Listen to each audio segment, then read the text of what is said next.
Hi everyone, welcome back. I'm outdoors in my backyard, so I just thought I would make a video for you all. I'm doing another book review this video, and it's a weird book. It's probably a weird book that some of you have perhaps heard of. The book that I went over last time, the Smoky God, it's really a good background information. It's to kind of give you more of an idea of the types of things that are in this book that I'm about to talk about. It really is a strange book. I will show it to you right now. It's the Ingersoll Lockwood collection, and it is a first of all, Ingersoll Lockwood was a lawyer during the 1800s, and he wrote several books. The Last President was one of them. He also wrote Travels and Adventures of Little Baron Trump and His Wonderful Dog Bulger, and he also wrote Baron Trump's Marvelous Underground Journey. And so I've read the Marvelous Underground Journey, but I have not read the other two books by him.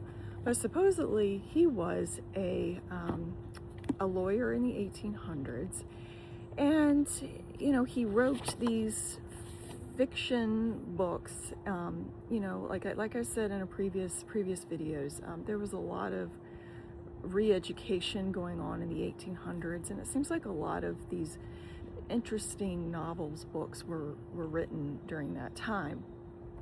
It's also a time period where we have Jules Verne, who wrote his book Journey to the Center of the Earth, which is really a book that that's the next book on my list that I'd like to tackle.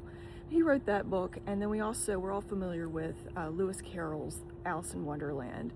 And my thinking is, we dismiss all of these things as fables, as just children's stories, as myths and legends and things.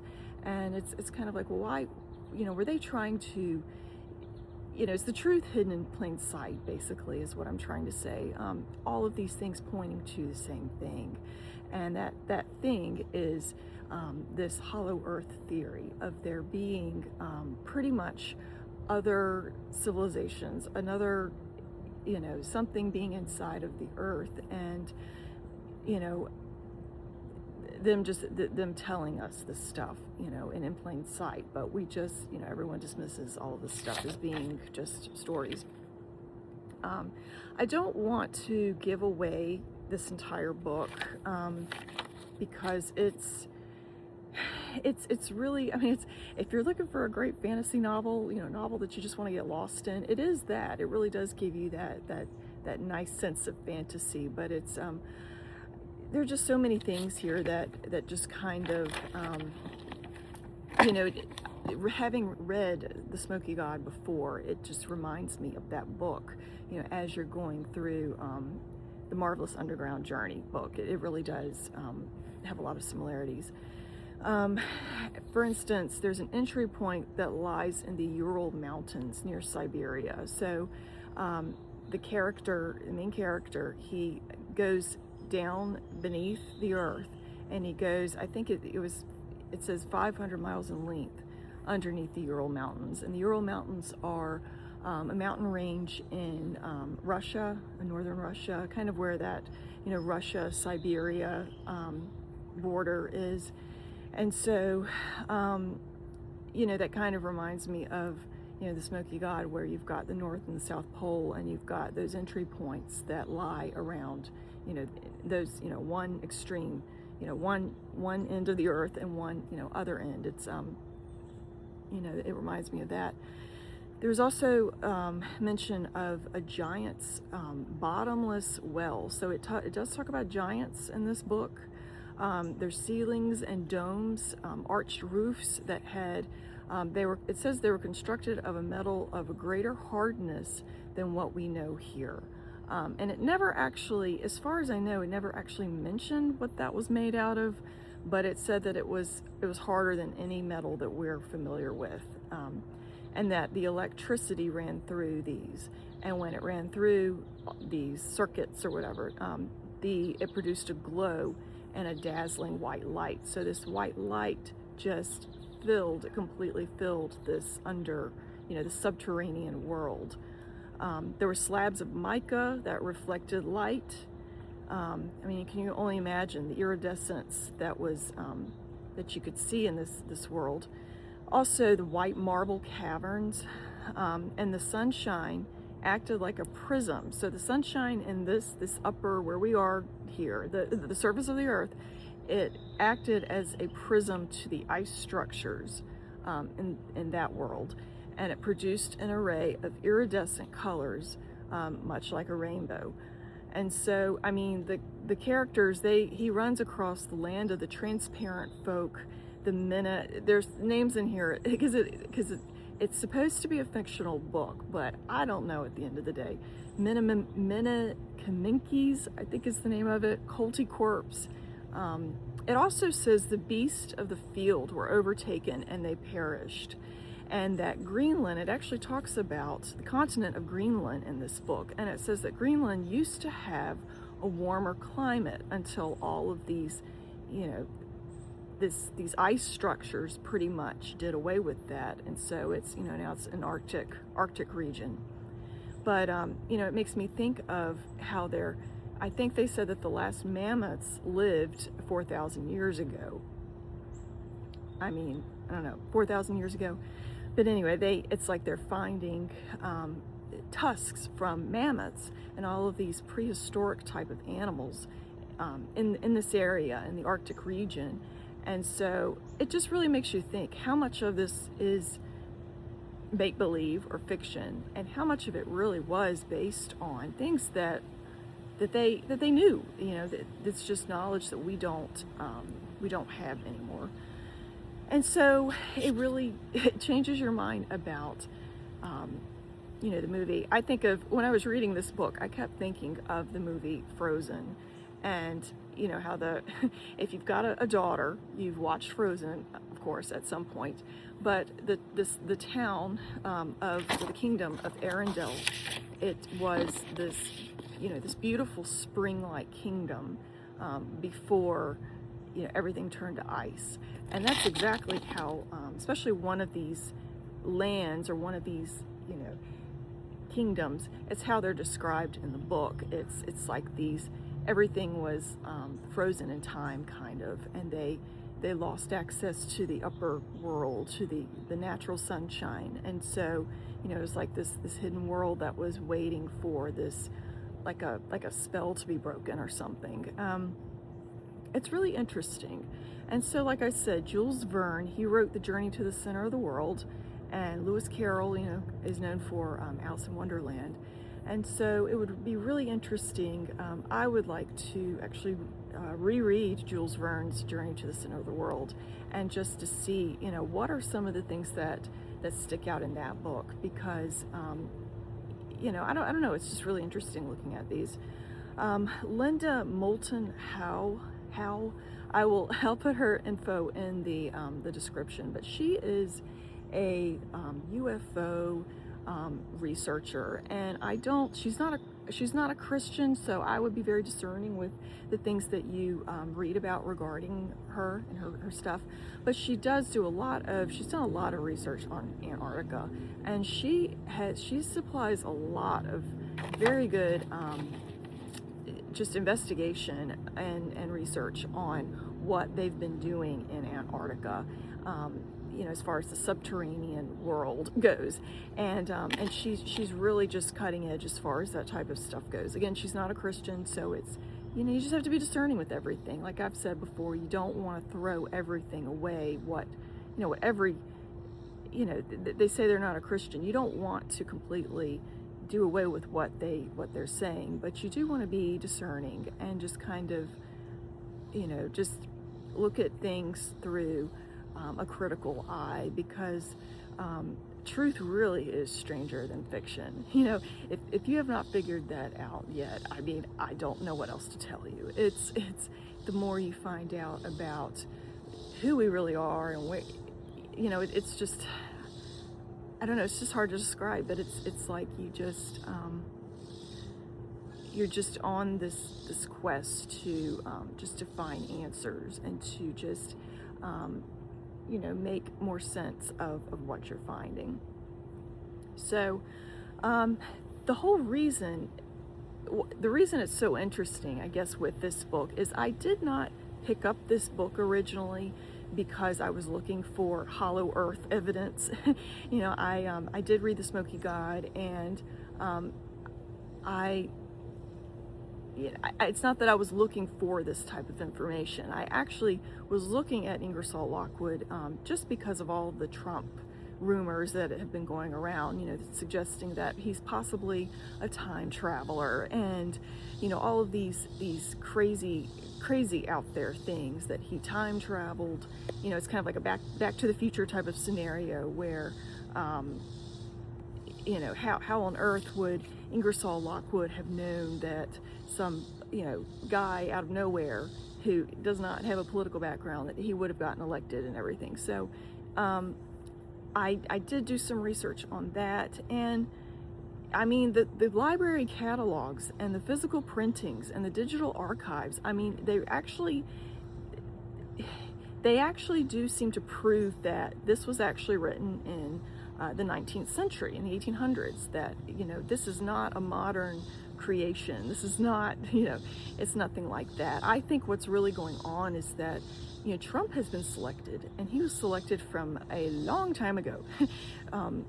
Probably, I mean, easily goes back 40, 50 years of them knowing that he was going, you know, he was the man who was selected for you know, for this time. And all you have to do is look at all of the Simpsons episodes, all of the, I mean, it's all right there and right in your face. I mean, there's no way that you could really ignore it at this point. So, you know, do I think that there's a Mandela effect or, you know, something like that going on? I doubt it. I doubt that. I mean, I do think that they've probably been messing with our timeline quite a bit, especially since 2020. I think things have gotten a lot more Twilight Zone-ish, but I don't think that the Mandela effect is involved with this book. I just think that he's been primed. I mean, they've what's the word? They've groomed him. They've selected him from, you know, I mean, he was the guy for the job, and that's just how it is.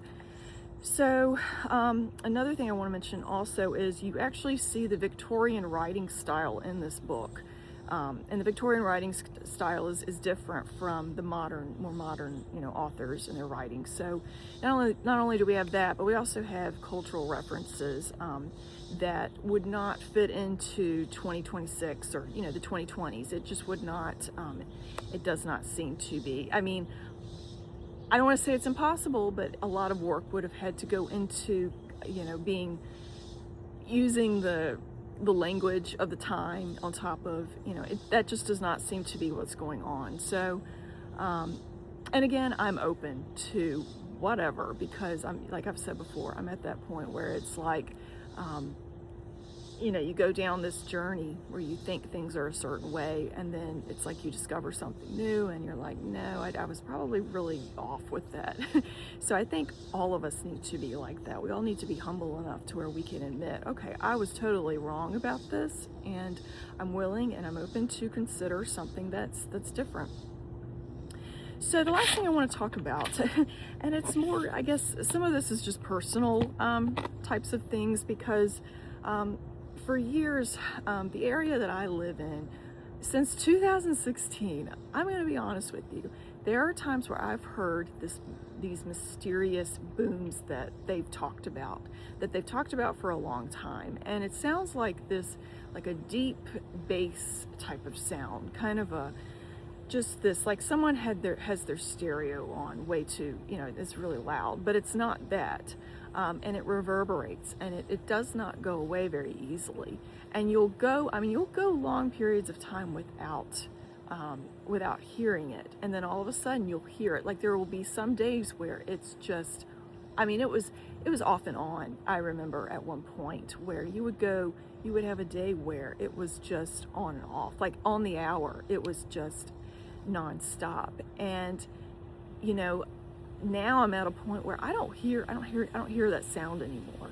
And so, when you look into this type of stuff, it's like you just kind of stop wondering what that could be because there are so many different answers for what that could be. I mean, there's just no telling.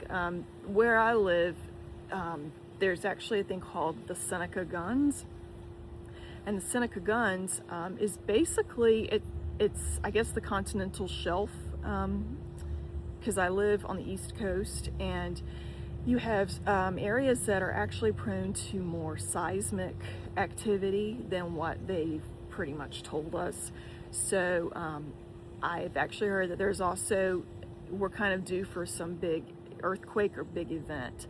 And that's weird because we don't live in California or a place that's typically an earthquake zone. So, but there's this thing called Seneca Guns, and it's been around since probably the 1800s. And it's just due to I think it's the continental shelf of the ocean, and the fault zones, the just seismic activity that's going on that we're not really aware of. And those sounds, those booms, they sound a lot like, they're just like skyquakes, almost like I've actually thought before, okay, this sounds like an earthquake, that's like an impending earthquake, like the earth is going to split open shortly after that. And I guess, skyquakes, that's what they are, but it's it coming from the sky, is it coming from the ground? I mean, it would always really it's kind of unnerving, and you would go about your day, but you would listen to it, and it's kind of like, what is that? And I mean, I know there's construction, I know there's all kinds of different, mining, quarry work, there's all kinds of things that could produce similar sounds, but this was it was just very weird. And the eerie part about it is that you would go months sometimes and you wouldn't hear this sound. And it's not like an airport sound, where there's regular jets taking off, regular planes. It was just a little different. And, but I have not heard the sound in a very long time. And so it just makes me wonder, with all the news coming out lately about the data centers, I wonder if that was when they were actually doing the construction, up to 10 years prior to what's actually coming out in the news now. So I don't know, that's just a personal note. I've kind of gotten to the point where I've stopped wondering what these sounds are because, and I'm one of those people where I'm sensitive to things like that. If you're not sensitive, you might just be thinking, oh, lady, what are there are all kinds of sounds out there that you could be hearing. But if you have a more sensitive nervous system, you pick up on things, and it was just a very interesting sound that I would hear. I mean, I've really heard that sound I would hear it for years and years, and then it was gone. It's like you barely hear it anymore. So my thinking is there was probably some major construction. It could have been some construction going on underground during that time, and now we're at a time where, it's just at a point where, yeah, we're doing that. They're out in the open. They've been out in the open saying what their plans are. They've gotten a lot more brazen because they have their control grid up now. And so if you speak out, well, they know everything about you anyway. So anyway, I'm getting way off topic now. But the last thing I wanted to mention, because I was trying to, because since this book here was about, it's people are trying to tie connections with Trump and everything, and Barron Trump. Okay, yeah, that's pretty. That'll make you stop right there. The name. I mean, the exact name. But it's like I was trying to find similarities between, or connections really between. I'd always heard from people about the Denver airport, the Denver murals, and I've actually been to Denver airport myself, and I will tell you that yes, the area is a little odd, and it's not necessarily Denver itself. Denver's there are actually parts of Denver that I liked, but I didn't feel that eerie feeling with the city itself. It was more the airport area, and just the airport itself, the surrounding area, there was a real eerie, just kind of an eeriness there. Just kind of like this feeling of there's a lot more going on there than the average person knows, and it's not good. But I remember landing. I was with my husband, and we landed at the airport there, and I remember the statue, the Lucifer horse that they have there. It was like some really bad storm that was coming through that night, and it was nighttime, and this lightning bolt just struck directly behind this horse. And if that's not an omen right there, if that's not a bad sign, that you probably want to get the heck out. But anyway, it ended up being fine. We went through and got where we needed to go, but that airport, the area, I guess is what I'm saying, they're hiding things there. They really are. There's a lot of top secret type of things that, especially when you consider Cheyenne Mountain, which is, you know, it's basically a city under there, and it's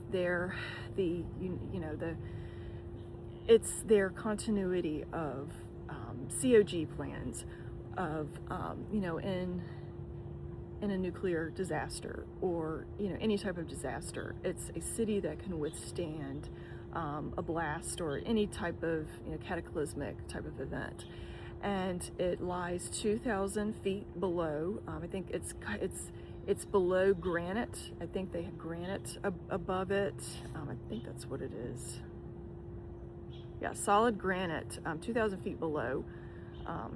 So you're thinking, okay, I mean, you know, you think about that, and then you go through the airport and you see these lovely murals that talk about the apocalypse, that depict the apocalypse. And, you know, it's these children who are, you know, they want peace in the world, and it's, you know, you feel very, very weird when you see these paintings, because it's like you see these children, but then you see this just nuclear disaster.